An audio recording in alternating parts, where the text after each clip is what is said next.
Alright, I thought I would take a look at something that's brand new, at least brand new to me. This is the new Linux OS kid on the block, if you will. This is SolydXK. This comes in two versions, the XFCE desktop or the KDE. Now I will be testing this inside a virtual box with Ubuntu 12.04 as the host. So just ignore the top panel and the bottom panel bar. So let me expand this here. And I did install this. One thing I noticed, this doesn't have quite the user-friendly graphical installer as you would find in most Ubuntu-based operating systems such as Ubuntu, Kubuntu, Zorin, Linux Mint, and stuff like that. It's not that difficult to install something like this, but the installer itself is not quite designed for newbies. So bear that in mind if you choose to install this. If you have a computer, laying around the house, and if you wanted to try something like this, sure, by all means, give this a try. Alright, so this is the default desktop here after installing this, and the installation on my dual core machine was quite fast. I'd say about 10 minutes, maybe less. Alright, so let's right click here and see what we have. If you have run XFCE desktops before, then this should be quite familiar to you. You can of course right click anywhere on the desktop. It'll give you a menu sub-menu option here. Let me just go to applications, and right away you will have a nice menu sub-menu here. You can also click on the menu tab here and get the same effect. One thing I do like about the bottom panel bar here is the ability to add panel applets or some panel items. This is something that you cannot do running Ubuntu with Unity. So this part is extremely quite user friendly.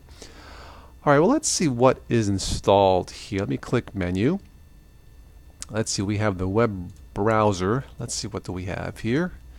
This looks like Firefox. Very nice. And this says welcome to SolydXK, home of SolydK, or SolydX and SolydK, of course, for XFCE and the KDE version. I found out about this actually by listening to one of the podcasts from the Linux Mint team called Mintcast. I believe they do these about every week or every 10 days. If you are interested in listening to a podcast besides my own, of course, check out the Mintcast from the makers, from the team at Linux Mint. Now, if you are a newbie, I would strongly recommend you highlight Community and click Tutorials. This will give you, let's see, about 5 tutorials about SolydXK, the XFCE version and the KDE version, such as installing something like this. Okay, let's see what else we have here. Click menu again and see what sticks out here. Let's go to the software manager. Of course, my password. And let's see how user-friendly the software manager is. Loading up the software manager. And if you have run Zorin OS in the past, or Linux Mint, or Ubuntu, this should be somewhat familiar to you. This will give you a categories menu here, and I really need to adjust the fonts, don't I? But this is just for testing purposes, so I'll just leave it as is. You have featured, all packages, categories, featured, all packages, internet, sound and video, graphics, office, games, accessories, system tools, fonts, science and education, and programming. Let's go to all packages.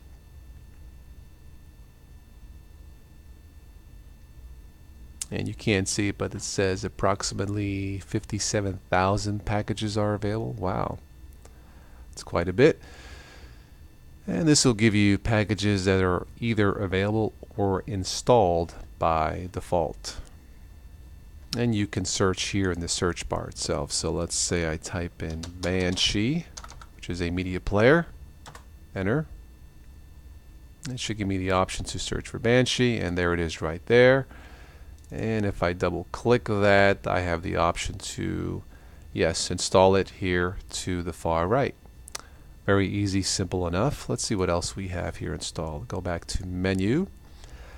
Let's see, settings. You have quite a list of options here for settings. Now, the one thing I did notice, this boots up to a welcome screen. Let me click it here.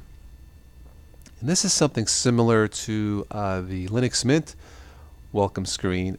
Very, very nice for newbies. You have welcome, drivers, community, and of course contribute. So again, if you are new to this, this is very, very nice. Very well done. Okay, going back to menu, we were in settings.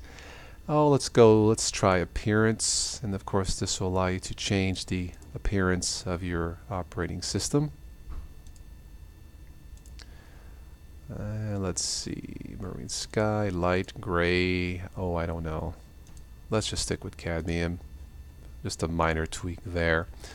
Alright, let's go to graphics. Of course the GIMP, very nice. Internet, we have of course Firefox installed by default. By the way, the Thunderbird mail client is an excellent piece of software to access all of your different email addresses. We have Mail Reader, Multimedia, right below Mail Reader. Let's see what sticks out. Of course, VLC installed by default. This is a very nice media player for both Linux and Windows, so definitely check it out. Get out of that. Save and continue, then exit out of that. And let's see, Office, AbiWord, a very nice lightweight alternative to LibreOffice. Go to menu again. Let's see what else we have here. System, and this has the Thunar file manager. Again, very easy to use.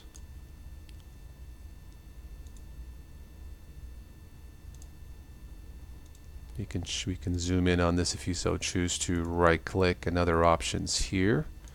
Very nice.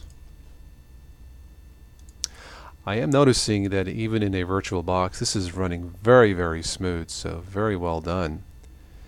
And let's see, let's take a look at one more piece of software. Let's see what the update manager looks like. Downloading package information. Now if you have run something like this in the past, such as Linux Mint or Ubuntu, this should look quite familiar to you. Finding the list of updates that are available. And of course the update manager itself needs to be updated. And it says here a new version of the update manager is available, which is not too surprising. Alright, I think I will leave the review the way it is at this. Very nice looking, very clean looking, very easy to navigate through and to if you are a newbie. Like I said, even in a virtual box, this is running quite smoothly with Ubuntu 12.04 as the host. I haven't noticed any issues, so if you wanted to check out something new, this is the XFCE version of SolydXK, or you can check out the KDE version. If you choose to install this, like I said, like I mentioned before, please check out the tutorials. I took a look at a couple of those. Very easy to follow if you are a newbie, to a Linux-based operating system. All right, check this out. That's all I have for this. Thank you so much for watching, and as always, I will catch all of you sometime in the future. Ciao.